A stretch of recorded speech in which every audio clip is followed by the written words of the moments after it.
Breaking news at 10, an hours-long standoff just ended in Arlington. The suspect, who police say shot an officer, found dead. This all happened in South Arlington. It's a neighborhood near Southwest Green Oaks and Kelly Elliott. That's where Kevin Reese is live tonight. So, Kevin, what have you learned? Well, just a few moments ago, we got a late update from Arlington police, and they did confirm for us that after about a 5-hour standoff, the SWAT team did finally make entry into this home on Kelly Hill Drive and found the suspect dead inside this home next to the rifle they believe he used to shoot at 2 Arlington police officers, shoot and injure 2 Arlington police officers. That's the latest update, but here's sound from witnesses and how this played throughout the entire afternoon.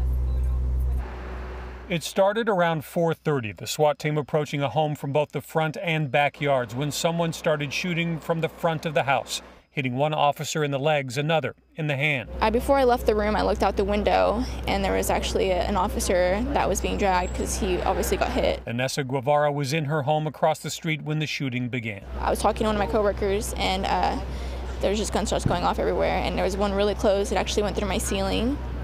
And I was in the room, so I had to run out immediately. I was so scared. I started crying. It was really scary. We did have our SWAT team return fire. We know that one suspect is down. We do not know that suspect's condition because it is not safe to enter the residence at this point. Some neighbors were told to stay in their homes. Others escaped the neighborhood through a break in a backyard fence with their children and trick-or-treat bags in tow.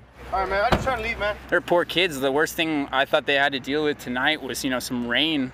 And turns out, they got to deal with this, winding their way around a shooting on Halloween instead of, enjoying Halloween and getting their candy. But as the standoff entered its 4th hour, police moved cautiously, believing they did return fire and hit one of the suspects, but did not know if that person was still armed and alive inside the home. We have several individuals detained at the location, but we still believe there potentially could be at least one more suspect inside the location.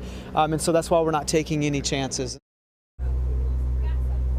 And that did turn out to be the case. Again, the late-breaking developments in this case, the SWAT team did finally make entry into this home. They found that one suspect dead inside next to the rifle they believe he used to shoot those 2 Arlington police officers.